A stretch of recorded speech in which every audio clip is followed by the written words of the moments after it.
ஆசீர்வாத ஜெபம் மே 8 2026.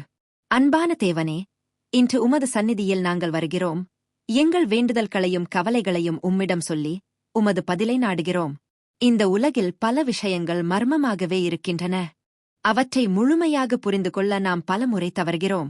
ஆனால் எங்கள் எல்லா குழப்பங்களிலும் ஆண்டவரே, நீர் எப்போதும் எங்களை உயர்த்துவதற்காக இருக்கிறீர். உமது குத்தப்பட்ட கைகளைக் கொண்டு எங்களை அணைத்துக் கொள்ள நீர் எப்போதும் விரித்துக் கொண்டிருக்கிறீர். ஆனால் நாங்கள் பலமுறை உம்மிடம் நெருங்கத் தவறுகிறோம். எங்களை உமக்கு அருகில் இழுத்துக் கொள்ளும் ஆண்டவரே, உமது சந்நிதியில் நாங்கள் பாதுகாப்பாகவும் உறுதியாகவும் இருக்கட்டும். உமது திட்டங்களையும் நோக்கங்களையும் முழுமையாக புரிந்து கொள்ள முடியாத போதும் எப்போதும் உம்மை தொடர்ந்து நடக்க எங்களை உதவி செய்யும். இயேசுவின் நாமத்தில் ஜெபிக்கிறோம். ஆமென்.